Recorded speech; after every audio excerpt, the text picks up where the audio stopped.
Salut à tous, j'espère que vous allez bien, j'espère que tout va bien par chez vous. On va parler un petit peu d'actu du club. Il y a toujours de l'actu, hein, évidemment, avec ce club. On va parler un petit peu des départs. Il y a quelques départs qui pointent un petit peu le bout de leur nez. Donc on y va, c'est parti.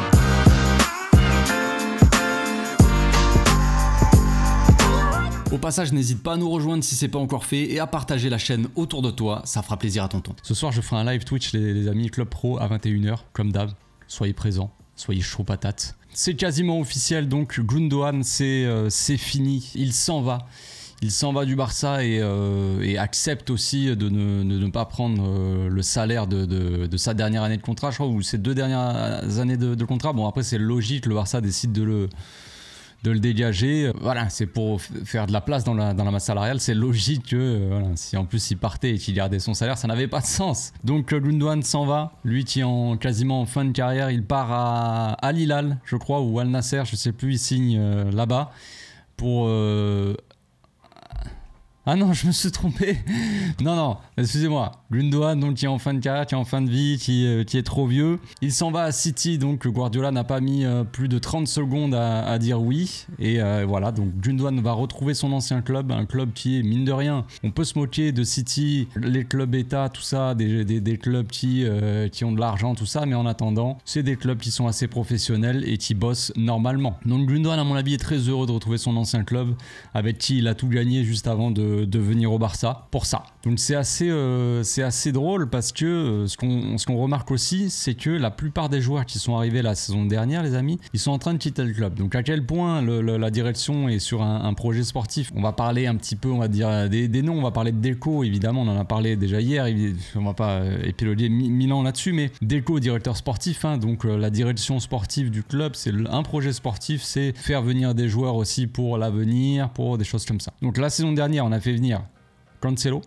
João Félix, Gundogan, Romeu, Inigo Martinez et Victor Roque. Si je ne me trompe pas, il y a 6 joueurs qui sont arrivés la saison dernière en prêt, en achat, en cours de saison pour Victor Roque. Et donc là, le seul qui va rester au club cette saison pour le projet sportif, c'est Inigo Martinez.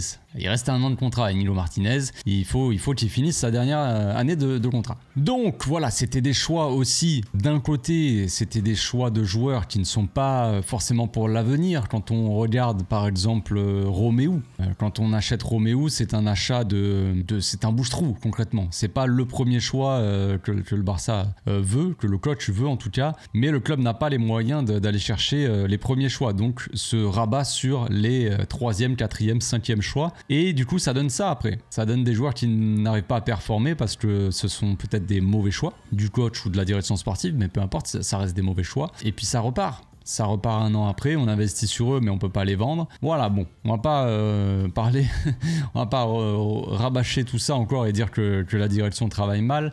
Je pense qu'on en est tous conscients. Donc Gundogan s'en va, retourne à City, Guardiola est content, Gundogan est content. On avait vu un City qui manquait d'un petit truc la saison dernière. Il manquait peut-être un Gundogan au milieu et je pense qu'ils vont être contents de le retrouver. Ça fait plaisir. Gundogan, vrai professionnel jusqu'au bout. Il arrive en professionnel, il agit en professionnel aussi pendant toute la saison. Il repart en professionnel. Voilà, il accepte de partir, il laisse son salaire, il n'y a pas de problème, il fait pas d'histoire et merci, au revoir quoi. Pro jusqu'au bout, vrai gars jusqu'au bout quoi. Donc on lui souhaite tout le bonheur du monde et j'espère qu'il va se régaler à City. Bref, donc il y a le départ de Gundogan qui devrait libérer évidemment de la masse salariale, mais il n'y a pas que, il y a aussi le départ programmé de Victor Roque. Donc ça devrait pas tarder, il y a des clubs qui sont intéressés, ça négocie. Il y avait principalement le Sporting Lisbonne et le Betis Séville qui étaient intéressés par le joueur. Le Sporting Lisbonne proposait de l'argent, proposait clairement un achat, 20 millions, ça parlait je crois de 20 millions plus 12 millions de bonus, quelque chose comme ça. Donc on aurait vendu à perte, évidemment, mais c'était apparemment, d'après les infos, cette histoire, c'était le premier choix de Deco. Lui, Deco voulait vendre le joueur, donc à perte. Donc ce qui veut dire que s'il vend le joueur, ça veut dire qu'il compte pas sur le joueur à l'avenir d'un côté. Donc étrange manière de conduire, je sais pas, de mener un projet sportif. Mais bref, donc il voulait vendre le joueur, mais le joueur lui voulait pas spécialement aller au Sporting Lisbonne et il voulait il était plus intéressé par le projet du Betis Séville. Donc le Betis Séville, eux, ce qu'ils proposent, c'est un prêt. Ils prennent quasiment en charge la totalité du salaire, donc pas complètement, mais en tout cas ça a libéré. Je crois que son salaire est de 3 millions, quelque chose comme ça. Mais le Betis Séville prendrait pas la totalité, je sais pas exactement combien, mais bon bref, ça libérerait évidemment un petit peu de place aussi dans la masse salariale pour le Barça. Donc ça serait un prêt pour Vitor Roque de 2 ans. On pourrait quand même avoir une option pour le récupérer au bout d'un an. Donc ça c'est une bonne chose aussi. On a acheté un joueur assez cher, on a posé de l'argent pour un joueur potentiellement d'avenir. Qu'il ait un bon avenir ou pas, j'en sais rien, mais en tout cas le but, l'objectif de base, c'était quand même d'investir sur le joueur pour l'avenir. C'est un jeune joueur, voilà. Il a à peine 18 ans. Donc voilà, c'est pas pour le vendre un an après à perte, quoi.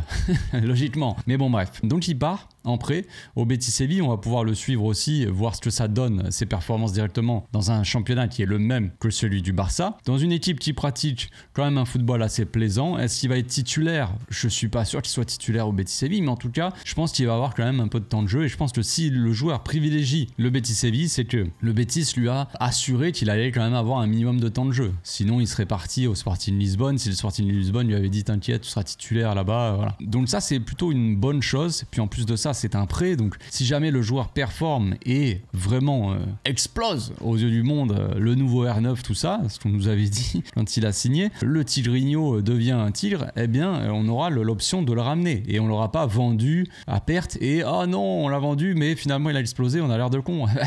Une fois de plus. Donc ça c'est plutôt pas mal, c'est quelque chose de positif. Maintenant c'est sûr que si jamais le joueur ne performe pas et fait un prêt qui ne fonctionne pas au Betis Séville, eh bien ça va compliquer encore plus la chose pour le Barça parce qu'on aura Vitor Roque, on a signé un contrat de quoi ?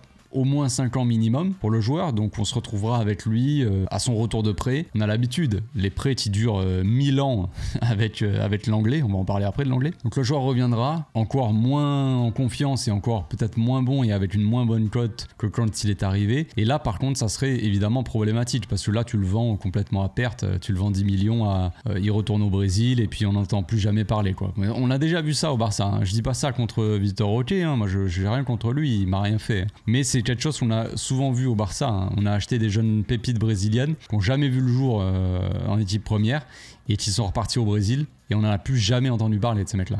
Et aujourd'hui ils sont alcooliques et... Non je plaisante, j'en sais rien. Mais on ne sait pas ce qu'ils font. Donc Gundogan va partir. Je pense qu'ils vont l'annoncer demain. Vitor Roque, je pense qu'ils vont pas tarder à le faire partir aussi. Et il reste plus que l'anglais, le principal gars à dégager. Il y en a beaucoup dans les commentaires, je le vois, évidemment. Beaucoup qui veulent dégager, bon, l'anglais en fait partie, mais Ferran Torres et Nico Martinez. Mais là, le gars vraiment à faire partir, c'est l'anglais. C'est celui qui a un des plus gros salaires du club. Bon, ça parlait quand même de le prolonger encore de 2 ans, parce que c'est vrai qu'on n'avait pas assez, il n'est pas resté assez longtemps. Donc le prolonger 2 ans pour amortir un petit peu plus son salaire, je sais pas quoi, et pouvoir après le vendre plus facilement. Bon, c'est facile de vouloir le vendre, mais personne veut l'acheter d'un côté, de dire on va le prolonger pour mieux le vendre. Quand personne veut acheter le joueur, ça me semble un petit peu risqué. Autant manger son caca, comme on dit, pendant encore 2 ans avec l'anglais, et après être débarrassé du joueur définitivement. Je sais pas, je comprends pas moi. On va amortir le truc, alors on va le prolonger quoi, 6 ans? Comme ça fera comme si on le payait 1 euro. Ah, les gars, on s'en fout de l'amortissement du truc. On va manger notre... voilà, pendant quelques temps, et puis une fois que tout le monde sera parti, tous les indésirables, là, les cafards de l'équipe, sera tranquille, tu vois. Je comprends pas. Donc ça parle d'un prêt, évidemment. Il me semble que c'était l'Atlético Madrid qui était assez intéressé par l'anglais. C'était pas la priorité, mais ils étaient quand même intéressés. À voir ce qui va se passer. Là, ça va peut-être un petit peu bouger. Il y a Joao Félix, ce bon vieux Joao qui a signé à Chelsea. Donc l'Atlético Madrid, ils l'ont vendu définitivement, je crois, à Chelsea. Ou alors c'est un prêt avec option d'achat obligatoire, je sais pas, mais en tout cas il sera plus joueur de l'Atlético. Donc ce qui veut dire que peut-être que l'Atlético va un petit peu dégraisser dans sa masse salariale, ou va avoir une rentrée d'argent et va peut-être pouvoir avoir le prêt de l'anglais, parce qu'évidemment personne ne va acheter l'anglais. Donc si on fait partir l'anglais, si on fait partir Vitor Roque et avec Gundogan aussi qui s'en va, ça va libérer pas mal de place dans la masse salariale. Ça parle de 35 millions je crois, c'est ce que j'ai lu hier soir il me semble, donc j'essaie de puiser dans mes souvenirs. Avec ces 35 millions là, on va pouvoir évidemment enregistrer Dani Olmo. J'espère qu'ils vont pouvoir l'enregistrer avant le Bilbao, sinon ils vont dire encore à Flick de dire dit qu'il s'est pas encore entraîné, qu'il avait une gastro. Ah bah en fait non. Donc j'espère qu'ils vont pouvoir l'enregistrer pour Bilbao, ça serait sympa quand même. On va en avoir besoin en plus de ça de toute façon. Puis c'est con quand même de signer une recrue et s'il peut jamais jouer parce qu'on peut pas l'enregistrer. Donc il y a Dani Olmo, mais pas que. Ça parle de Chiesa. Parce que bon, hier, alors Je vais pas m'étendre sur le sujet parce que je préfère en rire. Vraiment, ça m'a fait rire quand j'ai vu ça, mais c'est un classique. Le départ de Gundogan, il a fait quand même pas mal de bruit. Il y a pas mal de critiques envers la direction, tout ça, sur la gestion du dossier, parce que forcément, c'est n'importe quoi. Donc, ça a sorti direct la rumeur, ouais, le Barça serait intéressé par Leao, genre. Alors oui, on est tous intéressés, oui. Moi, je suis intéressé par une Lamborghini, une Porsche, ou j'en sais rien, tu vois. Ouais, je suis très intéressé, ouais. Et alors, t'es acheté à la place, tu rentres chez toi, tu vas acheter un pain au chocolat, frère, ou une chocolatine, pour ceux qui disent ça, ouais, parce que je fais plaisir à tout le monde. Un croissant, si tu préfères. Et c'est tout, c'est tout. Tu vas rentrer chez toi, t'achètes une vieille baguette de pain, tu te fais un sandwich pain-beurre, et c'est tout, frère. Et tu l'achètes pas la Porsche ou la Lamborghini. Même si t'es intéressé, faut arrêter 2 secondes. Et après t'as une info qui sort en Italie, les mecs se foutent de notre tronche en plus. Hein. T'as la Gazzetta, machin là, en Italie, qui dit bah ouais, le Barça serait intéressé peut-être, mais que la valeur du joueur, que le Milan l'estime environ à 175 millions genre. Et que le Barça serait même pas capable de toute façon de l'acheter pour la moitié de ça quoi. Donc faut arrêter de sortir des infos à la con. Alors évidemment, vu qu'il y a les infos, Gundogan, que ça fait un peu de bruit, on va sortir une belle petite info pour un peu détourner l'attention des supporters, et peut-être que certains supporters vont y croire en plus, alors du coup c'est bon, on est bien quoi. Faut arrêter de nous prendre pour des imbéciles. Leao, c'est impossible à faire les gars, y a rien. Faut arrêter. Chiesa peut-être, on nous dit directement Chiesa, alors là c'est l'info qui sort à chaque transfert les gars, tenez-vous bien, je pense que vous savez déjà ce que je vais dire peut-être, mais c'est le salaire. Évidemment, Chiesa serait prêt à baisser son salaire, alors à chaque fois qu'on signe un joueur, il est prêt à baisser son salaire. Tout le temps. Ah, on signe le joueur et vu qu'on est en galère, il est prêt quand même à faire des efforts financiers et à baisser son salaire pour signer au club. Puis après, on se retrouve avec la masse salariale on a impossible pour nous d'enregistrer des joueurs. Donc je sais pas trop ce qui se passe quoi. Mais bon bref, Chiesa n'aurait pas de problème à baisser un petit peu son salaire.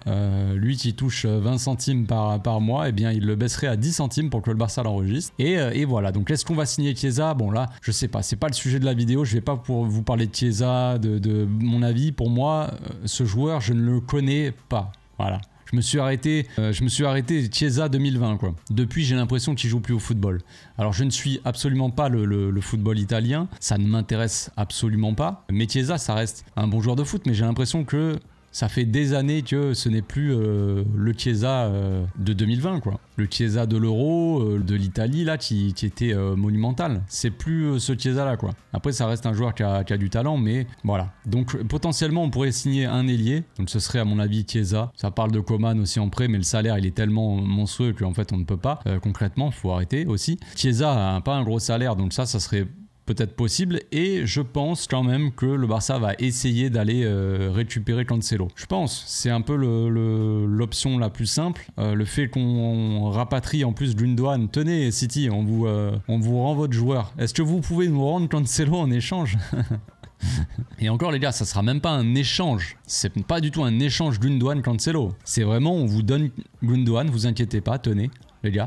Nous, de toute façon, on sait pas quoi faire avec Gundogan en fait. On a un joueur très intelligent avec nous, mais vas-y, on sait pas quoi faire avec lui. Tenez-le, vous, avec Guardiola, il saura en faire lui. Il saura quoi en faire de ce joueur-là. Bref, passons. Et donc, je pense que City, du coup, va faciliter le potentiel prêt de Cancelo, parce que ça sera un prêt, ce sera pas un transfert, ce sera pas un échange. C'est juste que City va se dire bon vas-y, on va faciliter le prêt, on va peut-être prendre en charge un petit peu une partie du salaire, quelque chose comme ça. Mais voilà, donc je pense que Cancelo va revenir, latéral droit. Peut-être que ça changera les choses pour Koundé, peut-être que ça changera aussi les choses pour un défenseur central. Peut-être que Christensen va être vendu. Non, pas Inigo Martinez. Christensen, c'est possible. Il y a des offres depuis la première ligue. On a entendu parler de cette histoire déjà depuis longtemps. Il y avait des Newcastle, il y avait des clubs comme ça qui étaient intéressés par Christensen. Christensen, là, pour le moment, de ce qu'on voit, c'est qu'il a l'air de passer derrière Inigo Martinez quand même. Alors, je ne sais pas, il n'y a eu qu'un seul match de Liga, tout ça. Mais quand même, j'ai pas l'impression que ça soit lui le favori dans la hiérarchie pour le coach. Ce qui veut dire que si en plus on va chercher Cancelo pour jouer latéral droit, parce que Cancelo viendra, mais les gars, il jouera pas latéral gauche, je pense. Enfin, je veux dire, on a 3 latéraux gauche, déjà. Si Cancelo vient, il joue latéral gauche. Non. Donc Cancelo va venir. S'il vient, il jouera latéral droit, je pense. Titulaire en plus, je pense, logiquement. Donc peut-être que Koundé repassera dans l'axe. Donc à ce moment-là, est-ce que ça sert d'avoir Inigo Martinez, Christensen, Koubarsi, Eric Garcia, qui jouera peut-être en 6. À voir si Eric Garcia va peut-être partir aussi. Ça, c'est une possibilité. Ronald, Koundé, bref. Vous voyez, il y a Michael Faye aussi qui va probablement partir, les gars. Michael Faye, c'est un départ plus que probable soit à Lille soit à Rennes. Donc après Michael Faye n'est pas enregistré en équipe première, donc le truc de masse salariale et tout ça libère rien. Mais Michael Faye donc va partir, et Garcia, ça parle aussi peut-être d'un départ, d'un retour pour lui à Gironne. Donc est-ce qu'on vendrait Christensen ou est-ce qu'on garderait Christensen au cas où? Je ne sais pas, on va voir, ça dépend aussi du coach. Je pense que pour le coup, entre le départ d'Eric Garcia ou Christensen, ça dépend du coach. Parce qu'on sait qu'Eric Garcia peut jouer en 6, Christensen aussi pourrait jouer en 6. Maintenant, est-ce que le coach préfère avoir Garcia en 6 ou préfère avoir Christensen en 6 dans les potentiels au niveau de la polyvalence? Parce que de base, je pense qu'il serait plus souvent utilisé en défenseur central, les deux. Défenseurs centraux, mais on sait qu'ils peuvent aussi jouer en 6 et dépanner là, dans ce rôle-là. Pour l'instant, il n'y a pas Frenkie, il n'y a pas Gavi, il manque du monde, donc on sait qu'ils peuvent dépanner à ce poste. Donc est-ce que Flick préférera Eric Garcia ou Christensen? C'est ça la question. Sachant qu'Eric Garcia est moins coté que Christensen. S'il y a une offre de première ligue pour Christensen, on fait rentrer quand même beaucoup plus d'argent. Et je pense que Christensen a un meilleur salaire qu'Eric Garcia aussi. Voilà, c'est tout. On va voir comment ça va se goupiller, tout ça. Il va y avoir des départs, il va y avoir des... J'imagine. Voilà, maintenant que le Barça s'est occupé des arrivées, il y a eu Pau Vitor et Dani Olmo. Il faut quand même libérer de l'espace dans la masse dans la masse salariale pour enregistrer les joueurs, ce serait pas mal. Et puis voilà.